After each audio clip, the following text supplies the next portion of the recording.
कोणत्या संख्येचा 3.1/8% हा 12 होतो।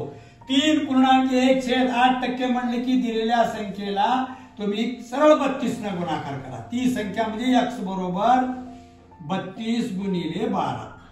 12 दुनी 24 ला 4 हातचे 2 12 त्रिक 36 आणि 2 38 बघा 384 चा 3.1/8% हा 12 होतो। आपण थोडक्यात उत्तरे काढली। जर हा व्हिडिओ तुम्हाला आवडला असेल तर लाईक करा, सबस्क्राइब करा, आयकॉनचं बटन दाबा आणि त्यानंतर काय करा शेअर करा आणि कमेंट्स बॉक्स मध्ये तुम्ही मला खालील प्रश्नाचे उत्तर जरूर पाठवा।